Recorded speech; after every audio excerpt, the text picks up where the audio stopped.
여러분 모두 주 안에서 평안하셨습니까? 오늘도 우리 주님께서 사도 요한에게 나타나셔서 앞으로 될 일들, 즉 모든 하나님의 말씀의 결말인 말씀을 공부하는 시간이죠. 창세기부터 요한계시록까지 모든 말씀이 다 하나님의 말씀입니다. 요한계시록은 그 중에서 마지막 책입니다. 그것은 하나님의 뜻이 어떻게 결론이 나느냐, 천지가 어떻게 결론이 나고 하나님의 자녀들이 어떤 결말을 보고 어떤 소망이 있고 또 하나님을 믿지 않는 사람들이 어떠한 결말을 보게 되고 또 이 세상에 죄를 가져온 사탄의 존재가 어떻게 결론이 나고 또 사탄을 대표하여 온 세계를 속이는 잘못된 큰 바벨론이 어떻게 끝날 것을 말씀해 주고 있습니다. 하나님의 말씀의 결론을 알지 못하면 참된 위로를 받을 수 없습니다. 그렇기 때문에 지금까지 요한계시록에 대해서 드린 말씀 가운데 우리 주님의 말씀만을 기억하시기 바랍니다. 이 예언의 말씀을 읽는 자와 듣는 자들과 가운데 기록된 예언의 말씀을 지키는 자들은 복이 있나니 그 때가 가까움이라. 이 말씀을 꼭 기억하시기 바랍니다. 모든 결론을 할 때 우리는 소망 속에서 살 수가 있습니다. 인생의 70여 강건하면 80이죠. 우리의 고난도 어려움도 힘듦도 모든 고통도 육신의 장막을 벗어나면 다 끝이 나고 해결되는 거죠. 그 와중에서 우리는 영원한 하나님의 축복을 바라보면서 주님의 일에 힘써야 될 것입니다. 사도 바울이 고린도전서 15장 마지막 절에 말씀하신 것처럼 주 안에서 수고한 것이 헛된 것이 없다고 그랬고 주의 일을 넘치게 하라고 그랬습니다. 주님의 일만이 영원한 것입니다. 모든 육체는 풀이요 그 영광은 풀의 꽃과 같고 풀은 시들고 꽃은 떨어지지만 하나님의 말씀만이 세세토록 설이라고 성경은 말씀하고 있습니다. 자, 오늘도 계속해서 요한계시록 5장 10절 말씀, 지난주에 조금 말씀을 증거했습니다만 오늘도 계속해서 이 말씀을 먼저 살펴보도록 하겠습니다. 우리 하나님 앞에 우리를 왕들과 제사장들로 삼으셨으니 우리가 땅 위에서 통치하리다라고 하니라. 베드로전서 2장 9절에 사도 베드로를 통해서 우리에게 이렇게 말씀했죠. 너희는 바로 택하신 족속이요 거룩한 나라요 왕 같은 제사장이다. 이렇게 말씀했습니다. 제사장인데 왕 같은 제사장이다. 제사장 노릇을 하면 왕이 쓰는 멸관을 쓸 것이다. 이런 메시지를 들을 수가 있습니다. 옛날 구약시대의 제사장들은 백성들이 죄를 지었을 때 자기 죄를 대신 지고 갈 동물들을 가지고 제사장 앞에 나왔을 때 어떻게 그들이 죄 용서를 받았냐, 속죄함을 받았냐 그 길로 인도해 줬습니다. 이렇게 지금 오늘날 예수 그리스도를 영접하고 성령으로 거듭난 하나님의 자녀들은 이제는 제사장들입니다. 직분과 상관없이 제사장이라는 것은 사람들의 죄의 문제를 해결해 주는 것입니다. 그러므로 죄의 문제를 해결하기 위해서 바로 모든 세상죄를 십자가에서 짊어지고 그 모든 죄들을 다 제거하신 우리 주 예수 그리스도께로 그들을 인도하여 그 피로 말미암아 2000년 전에 이미 어린 양처럼 죽임을 당하시고 피 흘리고 사흘 만에 부활하신 예수 그리스도를 통하여 죄 용서를 받고 성령을 통하여 거듭나서 하나님의 자녀가 되게 하는 것입니다. 더 이상 이제 짐승들을 희생제물로 드릴 수 없죠. 단 한 번 예수 그리스도께서 한 번 죽으심으로 우리가 거룩하게 됐다고 히브리서에 나오죠. 한 번 죽으심으로. 더 이상 이제는 동물도 죽일 필요도 없고요. 주님도 더 이상 죽일 필요 없어요. 한 번 죽은 것 때문에 그 믿는 사람들은 이미 거룩하게 된 것이라고 성경은 말씀하고 있습니다. 자, 이것이야말로 하나님의 자녀들이 이 땅에 사는 목적이죠. 왜냐하면 하나님께서 독생자 예수 그리스도를 보내실 때 그 예수 그리스도를 믿는 사람이 다 구원 받을 뿐만 아니라 그 말씀이신 예수 그리스도를 통하여 말씀하신 모든 진리의 말씀을 깨달아서 이 세상 보이는 것으로 살지 않고 진리의 말씀 안에서 그 소망을 붙잡으면서 살라고 우리에게 말씀하고 있는 것입니다. 예수님께서 이 땅에 오셨을 때 이런 소망을 주시고 떠나셨습니다. 지금은 이 세상 나라가 내게 속한 것이 아니다 이렇게 말씀했죠. 그 뜻은 주님이 다시 오실 때는 이 모든 세상이 주님께로 다시 귀속될 것을 말씀하신 것이고 특별히 오늘 본문을 통해서 우리를 왕들과 제사장들로 삼으셨으니 우리가 땅 위에서 통치하리라. 즉 다시 말해서 앞으로 우리라는 존재, 예수 그리스도를 영접하고 하나님의 교회의 지체가 된 하나님의 자녀들은 바로 왕들과 제사장들로 주님이 삼으셨기 때문에 이제 주님이 이 땅에 오실 때 주님과 함께 이 땅에서 1000년 동안 다스리는 보상을 주신 것입니다. 이게 얼마나 놀라운 사실입니까, 여러분? 상상할 수 있겠습니까? 옛날에 이 영국이나 미국에서 한국에 온 선교사들이 있잖아요. 그분들이 한국에서 어떻게 가르치는가 하면은 여러분들 예수님이 통치하실 때 여러분은 시장도 될 수 있고, 국회의원도 될 수 있고, 대통령도 될 수 있고, 이렇게 가르쳤어요. 왜 그렇습니까? 다 죄인과 악인들, 이런 사람들은 다 없어졌죠. 마귀도 무정 속에 들어갔죠. 그다음 적그리스도와 거짓 선지자도 불못에 다 들어갔죠.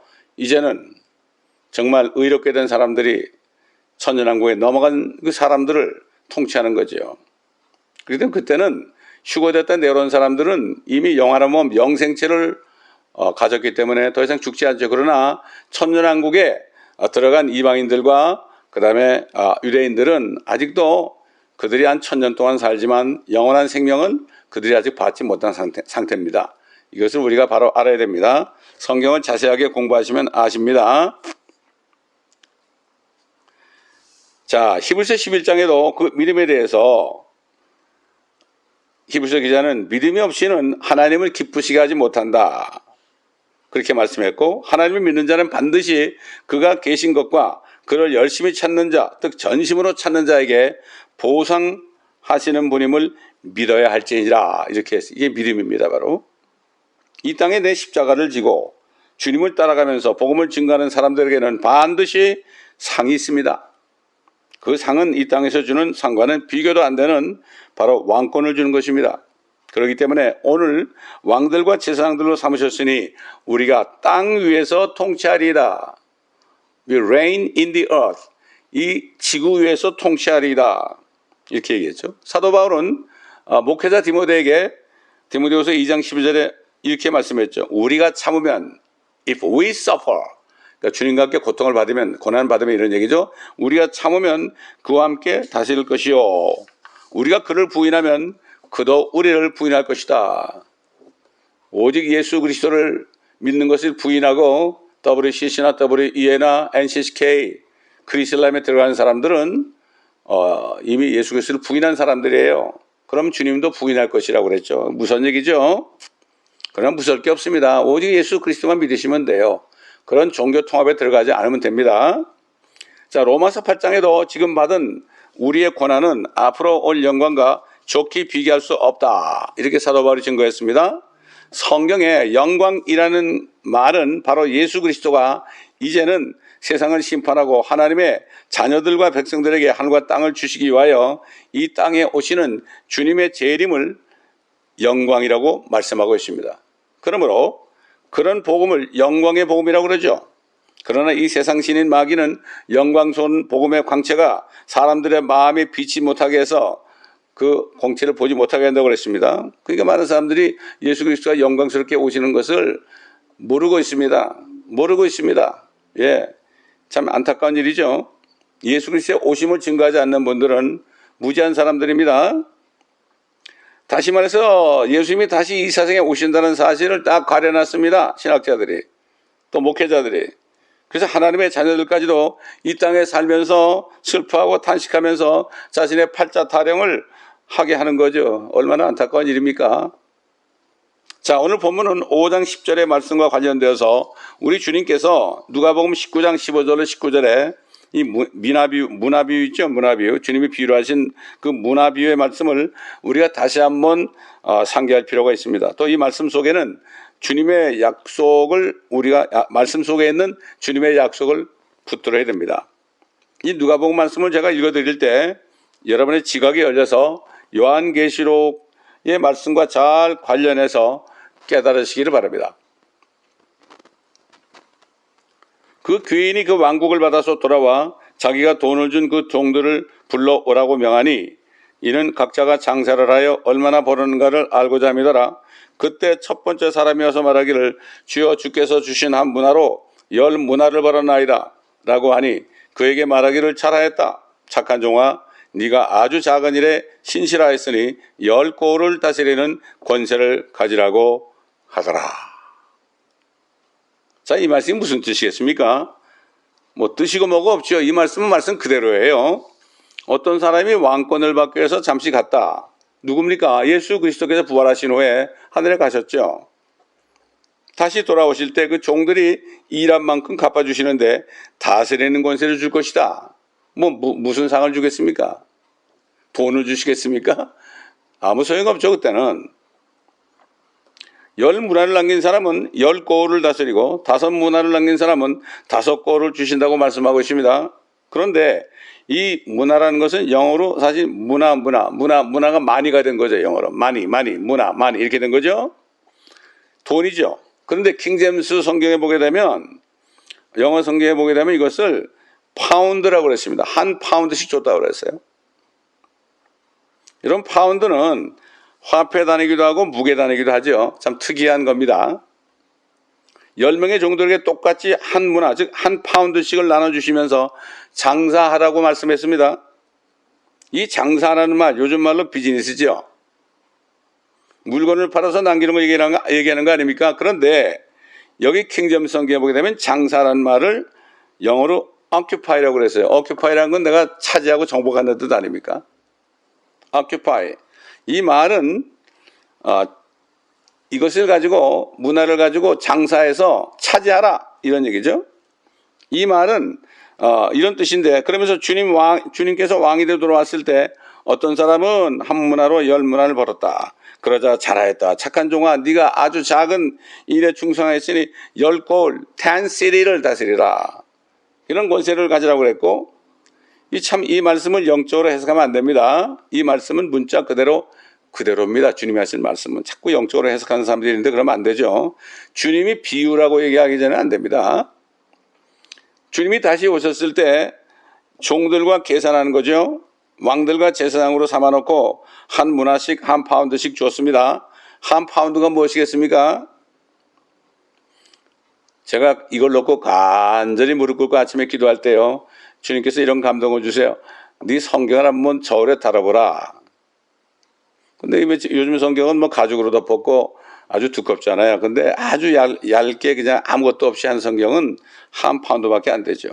아, 이게 한 파운드가 성경입니까? 제가 이렇게 주님 앞에 물었어요. 똑같이 누구나 다 주었잖아요. 뭐 남녀노소 빈부 귀천할 것 없이 성경은 누구에게 똑같습니다. 이 성경에는 바로 생명이 있죠. 태초에 말씀이 있었습니다. 그 말씀은 하나님과 함께 계셨습니다. 그 말씀이 하나님이셨습니다. 근데 그 말씀이 육신이 되어가지고 우리 가운데 임하시니 우리가 그 영광을 보니 아버지의 독생자의 영광이요 은혜와 진리가 충만하다고 하셨습니다. 이 말씀 안에 생명이 있다는 얘기입니다. 그 생명은 바로 사람들의 빛이라고 그랬습니다. 이 성경 말씀 창세기부터 요한계시록 66권 하나님의 말씀 속에 성령의 역사를 통해서 예수 그리스도 창조주가 계시고 그분의 생명이 그 안에 들어 있습니다. 그러므로 이 성경을 열어서 이 말씀을 증거하면 바로 사람들에게 빛이 되어서 죽은 영혼들의 심령이 비칠 때 그들이 예수 그리스도를 영접함으로 생명을 받게 되는 것입니다. 얼마나 간단하고 쉽습니까? 우리 주님께서 이렇게 말씀하셨죠. 한 영혼, 한 혼이 천하보다 귀하다. 제가 옛날 주님 만났을 때 주님이 저보고 그래요. 네 아들을 내놓을 수 있느냐? 내가 돈을 많이 줄 테니까 네 아들을 포기하라. 그래서 내가 안 됩니다 그랬어요. 네가 이제 알았느냐? 한 영혼, 한 혼이 천하보다 귀하다는 사실. 아무리 천하를 주더라도 네 아들을 포기 못하는 게 바로 그거 아니냐? 그때 이 말씀을 깨닫게 하셨습니다. 여러분, 이 성경 말씀을 깨달아야 됩니다. 성령이 아니고서는 깨달을 수 없어요. 성경을 읽다가 잘 이해가 안 되면요, 무릎 꿇고 성령님 이게 무슨 말입니까? 물어봐야 됩니다. 그럼 반드시 가르쳐 주십니다. 성령께서 모든 진리로 인도하시는 거 아닙니까? 너희 혼을 무엇과 바꾸겠냐? 아무것도 바꿀 수 없죠. 아무리 억만금을 줘도 우리 혼이 없어져 버리면 소용이 없죠. 그래서 주님께서 지금 예수 그리스도를 영접하고 거듭난 사람 모두에게 성경을 한 권씩 주신 것입니다. 얼마나 귀합니까? 그러므로 이 말씀을 깊이 묵상할 때 깨닫는 역사가 있을 것입니다. 장사하라는 말을 차지하라는 뜻으로 지었죠. 옛날 아브라함에게 말이죠. 나타나신 하나님께서 창세기 13장 14절로 17절에 이렇게 말씀했습니다. 아브라함아, 동서남북을 바라보라. 네가 보는 모든 땅을 너와 네 씨에게 줄 것이다. 여기 씨라는 것은 예수 그리스도를 말씀한 겁니다. 물론 이삭도 씨지만요. 갈라디아 3장에 보면 씨들이라고 하지 않고 씨라 하였으니 이는 곧 그리스도시니라, 이렇게 사도 바울이 증거했습니다. 아브라함의 씨는 즉 예수 그리스도시요, 육신적인 씨는 이삭이요. 그러나 이삭은 바로 예수 그리스도의 모형으로 그가 나무 장작을 짊어지고 모레산 즉 갈보리산에 올라갔습니다. 이렇게 예수 그리스도의 그림자로 나오지만 독생자 예수 그리스도의 하나님 독생자만이 진정한 씨가 된 것입니다. 그리고 아브라함에게 이렇게 말씀하신 다음에 또 말씀하셨죠. 이제는 네가 가로와 세로로 vertically, horizontally, 가로와 세로로 걸어라. 내가 그것을 네게 주었음이라 그랬습니다. 여러분, 아브라함이 그렇게 걸었죠. 바라봤죠. 그러니까 저 유프라데부터 나일강까지 이르는 모든 땅을 아브라함과 그 씨 자손들에게 주신 것입니다. 세상 사람들은 잘 모르죠. 미국 대통령도 그걸 모르죠. 유엔도 잘 모르죠. 그래서 갈라디아 3장에 보면 믿음으로 난 사람은 아브라함의 자손이요 아브라함과 함께 복을 받는다, 이렇게 말씀했습니다. 제가 그 멕시코 유카탄을 한 7번인가 6번 갔다 왔는데요. 그 길이 참 잘 닦여 있어요. 아스팔트가. 저희가 그 종횡무진으로 가로와 세로로 차를 타고 다니면서 제가 이렇게 기도했습니다. 아버지, 제가 이 유카탄 땅을 지금 아브라함처럼 가로와 세로로 차를 타고 걷습니다. 걷는 곳을 네게 주겠다고 그랬으니까 저는 이 사실을 믿습니다. 이렇게 기도한 적이 있습니다. 자, 마찬가지입니다. 저와 여러분도 성령으로 거듭나서 하나님의 자녀가 되었다면 이제는 한 문화인 성경을 가지고 이 말씀을 증거할 때에 죽은 자가 살아납니다. 죽은 영이 살아난다는 얘기죠. 이 말씀을 듣고 여러분이 가는 만큼, 들고 가는 만큼 여러분의 땅이 될 것이라고 분명히 말씀하시고 계신 것입니다. 아브라함과 더불어 복을 받는다. Bless along with Abraham 그랬습니다. 복을 받는다. 이건 주님의 말씀은 진리입니다. 그러므로 우리 주님이 다시 오실 때 이런 일이 벌어질 것입니다. 지금 깨닫지 못하다가 그때 가서 아이고 이거 진짜네, 어떡하지, 때가 너무 늦었네, 이러지 마시고 이 말씀을 깊이 묵상해 보시기 바랍니다. 모든 사람에게 다 동일한 기회를 주셨습니다. 자, 사도 베드로를 통해서 증거하신 것처럼 우리는 의가 거하는 새 하늘과 새 땅을 바라보도다 그랬죠. 주님이 이 땅에 오시게 되면 그때는 믿지 않는 사람을 다 소멸하고 악인들도 소멸하고 마귀를 따르는 모든 귀신들도 다 소멸하고 의만이 거하는 곳이 될 것입니다. 그렇기 때문에 지금 권세를 누린 사람들, 권세자들은 다 심판을 받으니 누가 이 땅을 다스리겠습니까? 누가 하늘에서 권세를 누리겠습니까? 그러므로 이 소망이 확실하다면 우리가 무슨 걱정을 하겠습니까? 주님께서 나를 믿는 자는 내가 행한 일을 저도 행할 것이요 이보다 더 큰 것도 행하리니 내가 아버지께로 감이라. 나를 믿는 자는 죽어도 살겠고 살아서 나를 믿는 자는 영원히 죽지 아니하리라 그러셨는데, 아무리 고난 받고 육신이 죽어도 죽는 것이 아니라 혼이 몸을 떠나서 주님과 함께 거하는 것이 아니겠습니까? 그렇기 때문에 요한계시록 5장 10절 말씀과 누가복음 19장 15절 17절 말씀은 서로 맥이 통하게 되고 짝이 되게 되고 같은 주님이 말씀하신 것이기 때문에 확실하게 우리가 붙들어야 되는 것입니다. 저는 이 사실을 깨닫고 얼마나 좋아하는지 몰라요. 그래서 멕시코 국경지대를 포함해서 엔세나다를 포함해서 멕시코 유카탄 반도를 포함해서 저 콜롬비아, 브라질, 큐바 뭐 얼마나 다른지 모릅니다. 이스라엘 가서 예루살렘 가서 했습니다. 또 스페인 가서도 그랬습니다. 하여튼 뭐 어딘지 그다음에 저기 필리핀에 갔을 때도 그랬습니다. 여러분, 그렇기 때문에 주님의 말씀을 믿는 사람, 믿는다는 것은 하나님이 계시다는 것과, 이건 마귀들도 믿고 떤다고 그랬죠. 그분을 열심히 찾는 자들에게 보상하는 분이심을 믿다. 이게 믿음의, 이게 필요 충분 조건입니다, 여러분.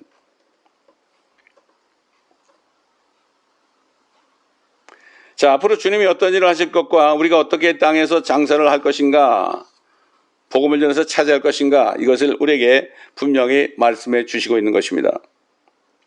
자, 주님께서 왕으로 오셔서 자기들을 통치하는 것을 원치 않는 원수들을 끌어내 그분 앞에서 죽이라고 명령했죠. 주님이 다시 오셔가지고 만왕양 만죄주로 오셔가지고 1000년 동안 이 땅을 통치한 것은 믿지 않는 사람들은 죽이라고 그랬어요. 무슨 얘기입니다. 여러분이 천년왕국을 믿지 않고 있습니까? 믿고 계십니까? 잘 생각해 보시기 바랍니다. 지금은 아무리 예수 그리스도의 왕되심을 부인해도, 천년왕국을 부인해도 멀쩡히 살아있습니다. 그러나 주님이 심판주로 오실 때, 즉 만왕양 만죄주로 다시 오실 때 요한계시록 19장에 이런 광경이 나오죠. 하늘문이 열리면서 주님이 불꽃 같은 눈을 가지고요, 이 땅에 심판하러 오셔가지고 포도즙틀을 밟는 것처럼 모든 민족들을 다 심판한다고 그랬죠. 그때는 아무도 그 앞에서 설 자가 없다는 것을 알 수 있습니다. 여러분 요한계시록 19장을 읽어보시기 바랍니다. 하늘문이 열립니다. 계속해서 계시록 5장 11절로 14절 말씀을 제가 봉독해 드리겠습니다.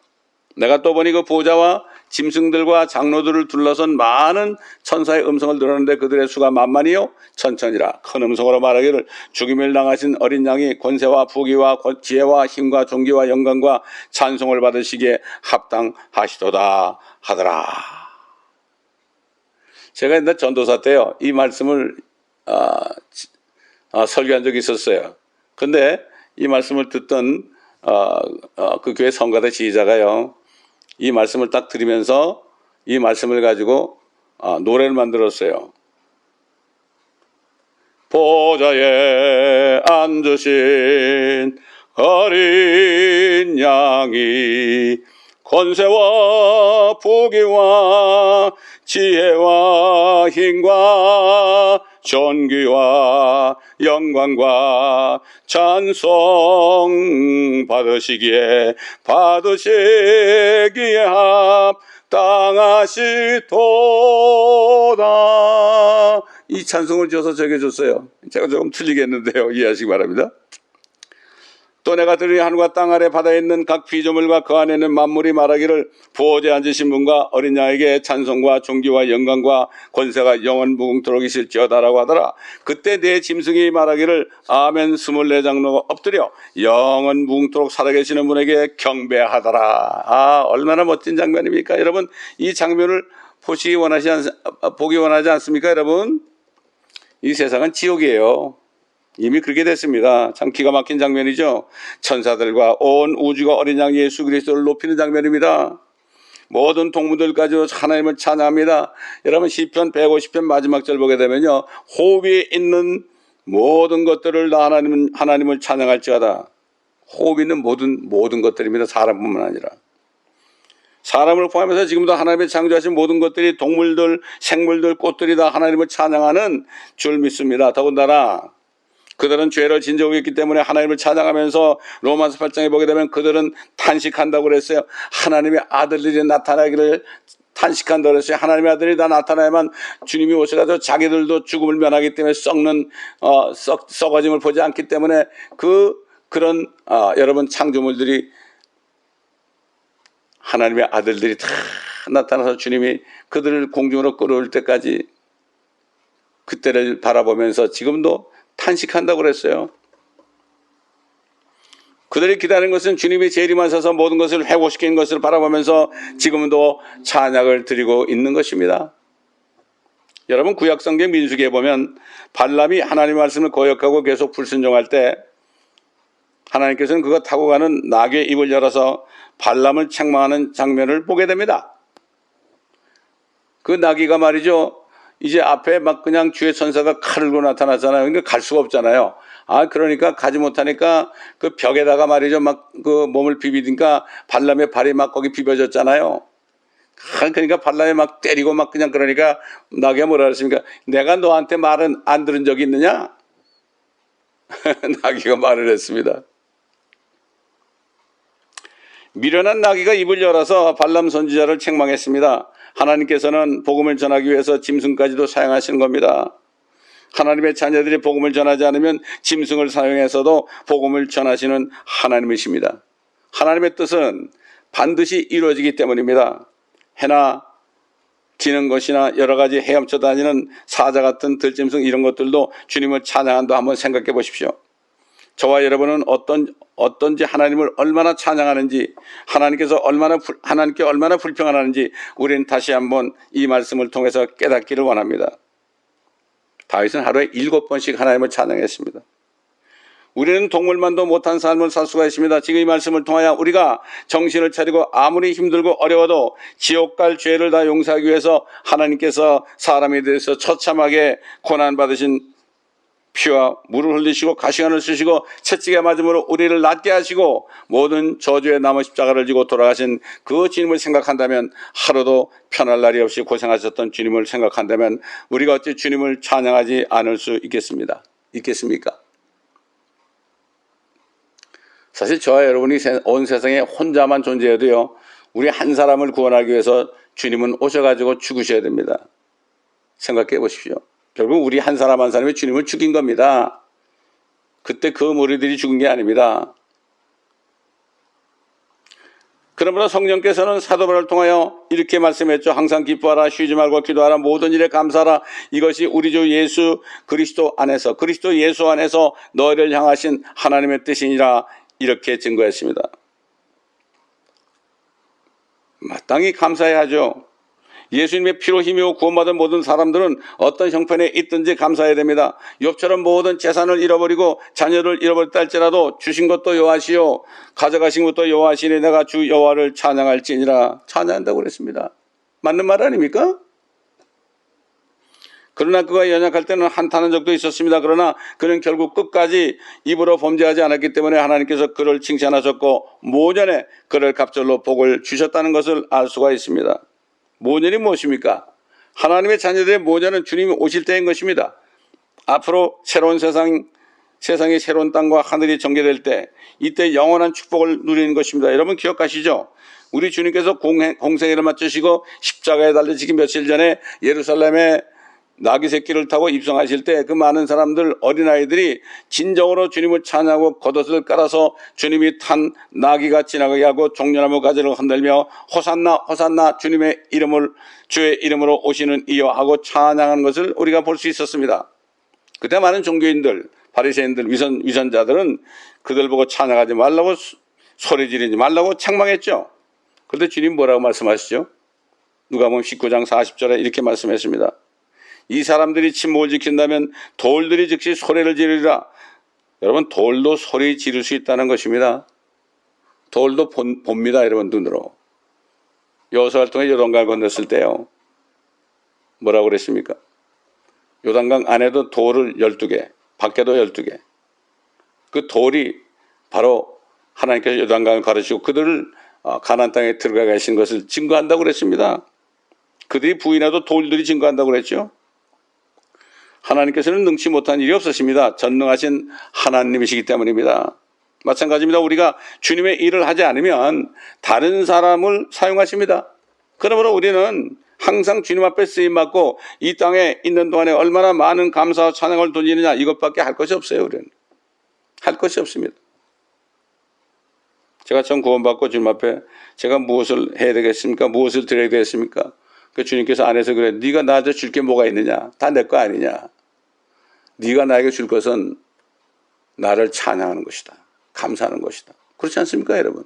여러분, 부모들이 자녀를 낳았을 때요, 그 자녀가 뭐 가진 게 없잖아요. 그런데 부모가 자녀에게 사탕을 주고서 나 좀 줄래? 그럴 때 주면 얼마나 칭찬합니까? 그런 겁니다, 우리 주님도요. 에베소 1장에 보면 우리를 예수 그리스도 안에서 하나님의 자녀로 입양하신 것은 우리 주님의 은혜의 영광을 찬양하게 하려 합니다, 이렇게 말씀했죠.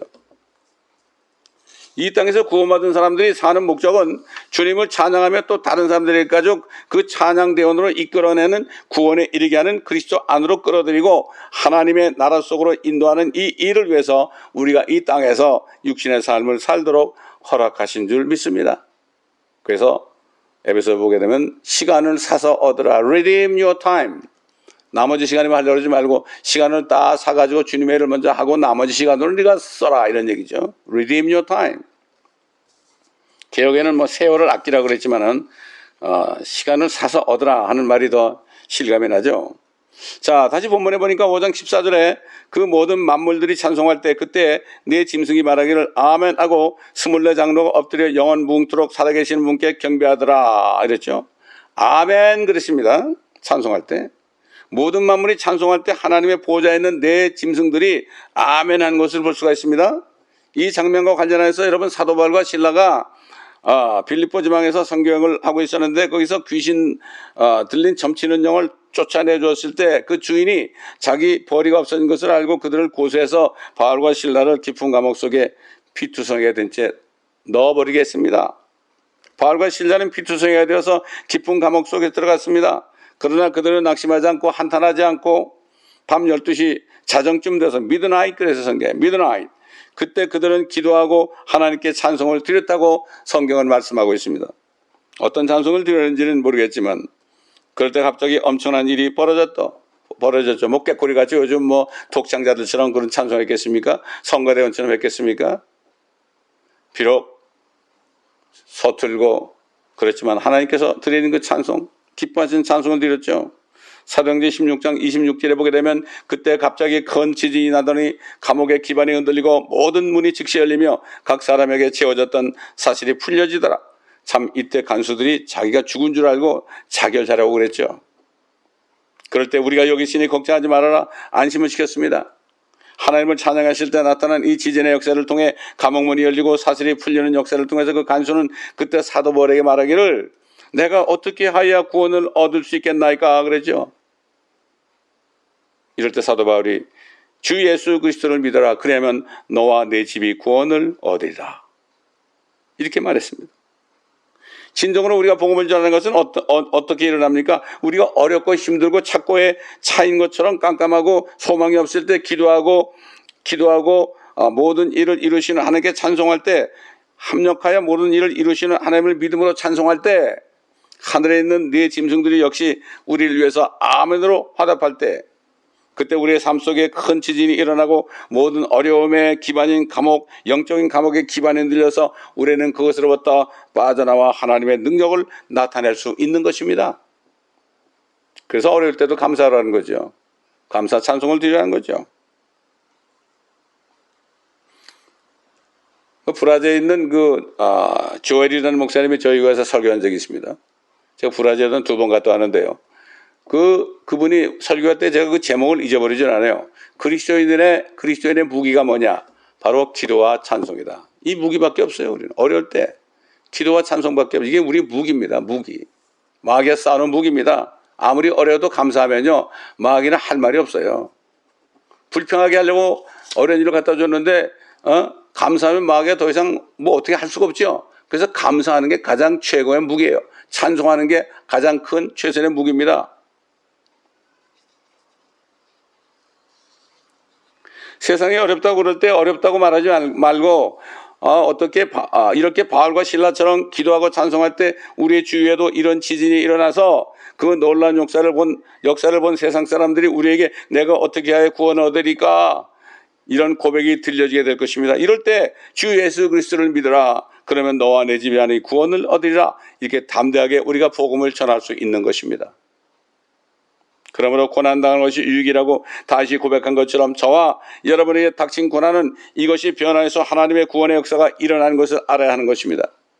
이렇게 바울을 감옥에 가둬놓았던 간수장과 그 가족들은 완전히 바뀌어가지고 이제는 그들을 풀어주고 집에 초대해서 식사 대접을 하고 모든 상처를 치료해주고 모든 가족들이 예수 그리스도를 영접하고 침례받았다고 성경은 말씀하고 있습니다. 주객이 바뀐 거죠. 지금도 보좌주에 있는 네 짐승이 땅에 있는 하나님의 자녀들이 모든 어려움 가운데서 모든 피조물과 더불어 하나님께 기도하고 찬송하고 눈물을 흘리면서도 모든 일을 합력하여 선을 이루시는 하나님, 나 하나 죄인 때문에 이 땅에 오셔서 모든 고난을 이기시고 모든 피와 물을 흘리시고 가시관을 쓰시고 채찍에 맞으시고 옆구리에도 창에 찔려 엄청난 고통을 당하신 우리 주님을 찬송하고 그 주님의 고난에 동참할 때 그러므로 어떤 일이 있어도 아멘하고 주님을 찬송할 때 이러한 역사가 하늘 즉 24장로와 네 짐승이 찬송하는 그 하늘과 땅, 우리들이죠. 우리에게 일어날 것입니다. 여러분, 오늘도 주 안에 계신 분들은 주님 앞에 잠깐 머리를 숙이고 묵상해 보겠습니다. 주님께서 여러분에게 주신 문화를 어떻게 쓰고 계시는지, 성경책을 어떻게 쓰고 계시는지, 어떤 사람은 한 문화를 가지고 10문화를 남겼고 한 사람은 그것을 수건에 싸뒀다 했습니다. 수건에 싸둔 종에게 악하고 게으른 종이라고 그러십니다. 수건에 싼 것이 뭡니까? 그저 성경을 가죽이나 그냥 헝겊에다가 말이죠, 이렇게 싸두고 말씀도 읽지도 않고 선포하지도 않고 이렇게 할 때 악하고 게으른 종이라고 그랬죠. 그런데 지옥에 가라는 얘기를 안 했어요. 이제말로 수건을 풀어버리고 성경을 열어서 안에 생명의 말씀을 전하기만 하면 생명을 주시는 하나님의 말씀은 여러분이 증거할 때, 지금부터 시작할 때 하나님의 성령께서 함께 하시고, 또 고난 중에 아멘으로 찬송할 때 하늘에 있는 24장로들과 네 짐승들이 아멘으로 화답할 때 여러분 앞에도 옛날 사도들이 경험했던 놀라운 역사가 여러분에게도 일어날 것이며, 구원의 역사가 여러분의 삶 속에도 일어날 것입니다. 얼마나 멋집니까? 이런 삶을 통해서 주님이 오실 때 영광스럽게 주님을 만나며 주님께서 네가 아주 작은 일에 신실하였으니 10골 5골 다스리는 권세를 가지라, 이런 축복을 받는 여러분이 되시기를 예수 그리스도의 이름으로 축원합니다.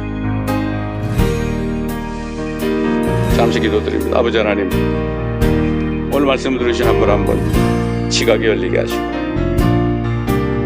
70여 80 한가람 80인 이 세상, 수고와 슬픔밖에 없는 이 세상, 이 세상에 살면서 왜 이 세상을 살아야 되는지 바로 깨닫고 문화 같은 성경을 다 가지고 있으니 이제는 성경으로 복음을 전파하여 가는 곳마다 그 장소를, 그 나라를, 그 도시를 차지하고 아브라함의 복을 받는 한 분 한 분이 일어나기를 이 시간 간절히 기도합니다. 정말 주님이 오시는 걸 바라는 사람 많이 있습니다. 휴거를 기다리는 사람이 많이 있습니다. 다만 휴거만 기다리지 말고 주님이 오실 때까지 복음을 전해서 한 사람이라도 더 생명을 주는 일을 하야만 주님이 오실 때 칭찬할 텐데, 휴거가 있어도 그러죠. 심판석에서 주님께서 하시는 심판을 받아야 되는데 너 뭐하다 왔느냐? 너 왜 복음을 전하지 않았느냐? 너만 살아왔느냐? 너는 나만 기다리기만 했느냐? 이런 책망을 듣는 사람이 하나도 없도록 주님 도와주옵소서. 감사하며 우리 주 예수 그리스도의 이름으로 간절히 기도드리나이다.